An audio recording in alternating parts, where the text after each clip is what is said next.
Hi everyone, I'm Brian Yule, the Master Superintendent at Uplands Golf Club.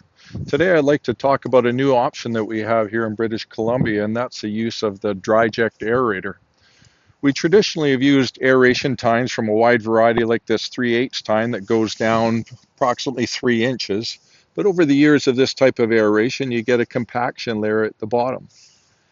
Then one of the next things that we can do to break that compaction layer is use a deep tine aerator that will go down approximately 10 to 12 inches. The only problem with this is, as well as it works, this tine goes in and it kicks. It's very hard to fill this column of sand up all the way the full 10 inches because it bridges over at the top. So we have these voids below the green. As well, the deep tine aerator is aggressive and the greens are left a little bit bumpier. So today we've had the good fortune of being able to use a Dryject aerator. This is a new machine. It's a franchise actually. You can't buy the machine, but it's a service that's provided in British Columbia. It's been going around in the US for over 2 decades. And what we do with the Dryject is we go out and aerate our greens just with a 3/8 solid tine. When we started this, I actually had to get my wife out to help aerating because we were starting this service on the Sunday of the Masters tournament, and my staff wanted to finish watching the Masters. So I taught my wife Pam how to run the deep tine aerator, and she helped do that. The next process that we do after it's aerated is we use the Dryject aerator. This is a machine that comes out onto the green and it has water in it. And the water blasts into the profile and it shatters the profile. And as that water goes down, it draws sand into the profile and it fills it right up to the top. So the beauty of this is it takes care of the aeration and the top dressing all in one process.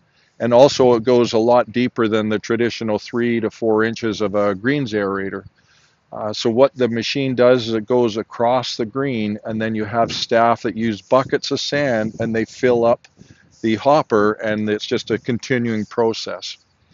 In this instance, we used 3 of their machines in order to do 9 of our greens plus the putting green. So it took approximately 8 hours to do that, and we drilled in almost 20 ton of sand into the profile of all of our greens.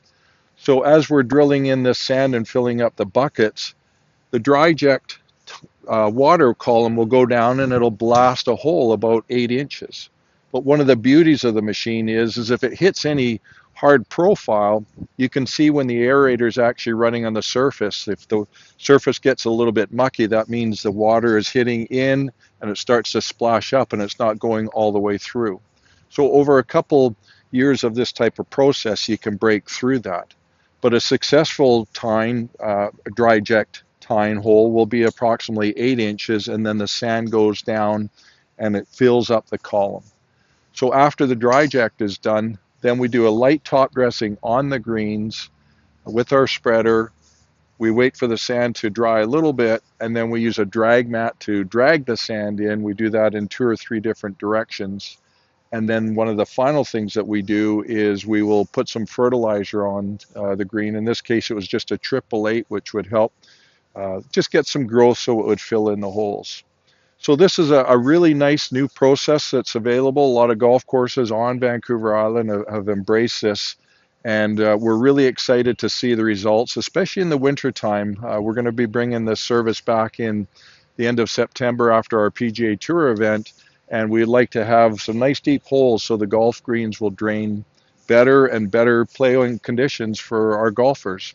Happy golfing, everyone.